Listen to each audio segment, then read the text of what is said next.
여러분 안녕하세요. 이야기하는 남자 아이겠습니다.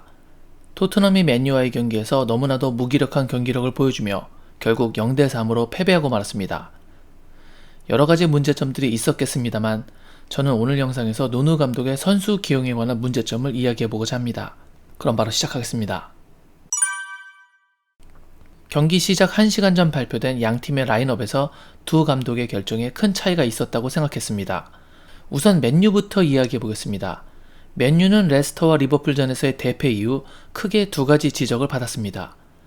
호날두가 압박을 안 한다는 것과 맨유의 수비가 너무 약하다는 것이었죠. 그 두 가지 문제를 해결하기 위해서 전방에는 득점력과 압박을 동시에 해주는 카바니를 넣고 약한 수비를 커버하기 위해서 백3 라인을 가지고 나왔습니다. 문제가 되는 부분을 보강해서 나온 셈이죠. 그럼 반대로 토트넘을 보겠습니다. 토트넘의 문제점 중 두 가지는 이것이었습니다. 공격이 너무 약하다. 그리고 선수 교체가 너무 늦다라는 것이죠. 그런데 누누는 공격이 약하다는 지적을 보강하기는커녕 오히려 공격력이 좋은 레길론을 벤치에 앉히고 공격력이 떨어지는 벤 데이비스를 선발 기용합니다. 그리고 교체 타이밍은 빨리 가져갔지만 교체 선수 결정에 대한 강한 의구심을 만들었습니다. 우선 레길론과 벤 데이비스에 관한 이야기부터 해보겠습니다. 제가 경기 전 프리뷰로 올렸던 영상입니다. 프리미어리그 공식 웹사이트에서 통계를 바탕으로 올린 기사였는데요. 이 분석 기사에 따르면 토트넘에서 가장 공격에 큰 기여를 한 것이 손흥민과 레길론이다. 그러니 이 둘이 수비가 약한 맨유를 공략하는 것이 효율적이다 라는 내용이었습니다. 하지만 누누는 청개구리였습니다. 누누가 레길론을 제외하고 벤 데이비스를 넣었는데 이 결정의 이유에는 세 가지 정도의 가능성이 있어 보입니다. 한 가지 가능성은 지난 웨스트햄전의 패배의 빌미를 레길론이 줬다는 것이고, 다른 한 가지는 상대의 공격이 강하니까 수비적으로 하고 싶은 판단을 한 것일 수도 있습니다. 마지막은 레길론의 당일 컨디션이 안 좋아서였을 수도 있죠. 만약 세 번째 이유라면 모르겠지만 그게 아닌 나머지 두 가지 이유 때문이라면 이건 문제가 있어 보입니다.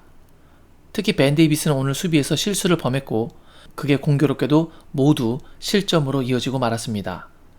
첫 번째 호날두의 골 장면에서는 공이 날아오는 궤적에 대한 판단 미스를 범했습니다. 그래서 헤더를 하기 위해 점프를 뜨지만 공은 머리에 닿지 않았고 이로 인해 호날두는 앞에 수비가 없는 상태에서 논스톱 슈팅으로 골을 기록하며 토트넘은 첫 번째 실점을 하고 맙니다.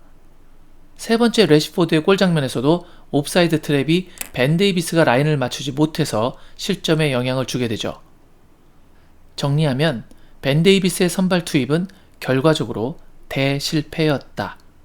최근 리그 경기를 뛴 적이 없는 선수를 맨유전 경기에 선발로 내보낸 선택.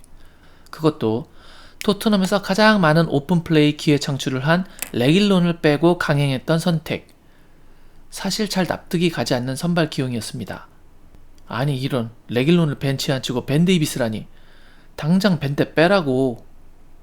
레길론 대신 벤 데이비스라고? 누누야 무슨 생각을 하는 거니? 레길론이나 운동 없이 가자고? 내가 봤을 땐 너무 수비적이야. 부디 내가 틀렸기를 바래. 안타깝게도 당신은 맞았습니다. 교체도 아쉽습니다. 첫 번째 교체가 루카스 모라와 베르베인이었습니다. 시간대가 빠른 것은 좋았으나 벤 데이비스의 교체를 바랬던 상황에서 중원의 다양한 드리블 전개가 가능한 루카스를 빼고 측면에서 직선적인 움직임만을 가져가는 베르베인을 넣은 것은 납득이 가지 않습니다. 이러면 공격은 더 단조로워지는 상황이었는데 말이죠. 0대0 상황이나 이기고 있는 상황이라면 몰라도 리드를 당하고 있는 상황에서 상대가 라인을 내리는데 직선적인 베르베인이라니. 경기장에서도 이 교체에 대해 관중들이 야유와 비난을 했고 현지 중계진이 그 모습을 카메라에 담았습니다. 그리고 팬사이트에서도 그 교체와 야유에 대한 이야기를 하고 있습니다. 이건 아니지. 모우라는 지금까지 팀 최고의 선수였어. 꺼지라고. 울브스 팬으로서 누누 감독을 너네 팀으로 보낸 것에 대해 사과할게. 난 울브스 팬이지만 사과하지 않아. 데려가서 땡큐라는 얘기네요. 내가 가장 납득할 수 없는 세 가지. 첫째 물리학, 둘째 수학, 셋째 지금 이 그지같은 교체. 대체 뭔 짓거리를 하는 거야? 루카스, 이 야유는 널 향한 게 아니야. 그러게 나도 이게 걱정이었어. 그가 자신한테 하는 거라고 오해를 할까봐. 부디 안 그랬으면 좋겠다. 또 하나 의문의 교체는 로셀소를 빼고 알리를 투입한 것이었습니다. 알리는 사실 들어가서 뭘 보여줬는지 모르겠습니다. 알리는 실전 경기를 못 뛴 지 너무 오래됐습니다. 최상의 폼을 유지하고 있기 너무 힘든 상태입니다. 그런 알리를 로셀소 대신 넣는 선택도 너무나도 답답한 판단이었다고 봅니다. 현지 반응도 놀랍다는 반응 일색입니다. 이거 경질되고 싶어서 그러는 거지? 나도 그런 거길 바래. 장난하냐? 왜? What? What the 욕? 나도 what the 욕? 한 아스널 팬이 조롱하는 말이 눈에 띕니다. 아스널에게는 엄청난 결과야. 이 결과로 솔샤르는 계속해서 감독을 하게 됐고 계속해서 토트넘이 지는 것도 볼 수 있게 됐으니 말이지. 라이벌 토트넘의 패배와 상위권 경쟁팀의 솔샤르가 계속 남아있다는 의미네요. 오늘 경기 패배를 함으로써 97-98 시즌 크리스티안 크로스 감독 이후 최초로 10경기를 치르면서 5패를 한 토트넘 감독이 된 누누 산투. 그는 대체 왜 그러는 것일까요? 이제 다음 경기는 지난번 풀 로테이션을 돌렸다가 0대1로 패하면서 조별 순위에서도 트러블에 걸리고만 유로파 컨퍼런스 비테세와의 재대결입니다. 금요일에 이 경기 이후 주말에 에버튼과의 대결을 가지면 이제 A매치 주간인데요. 과연 누누가 그때까지 감독직을 계속 수행할 수 있을지, 만약 그렇다면 다시 납득할 수 없는 선수 기용과 교체를 할지 정말 걱정이 앞섭니다. 제가 오늘 준비한 영상은 여기까지였습니다. 오늘 영상의 마음에 드실 수가 없죠. 클로징 멘트는 그냥 간단하게 줄이겠습니다.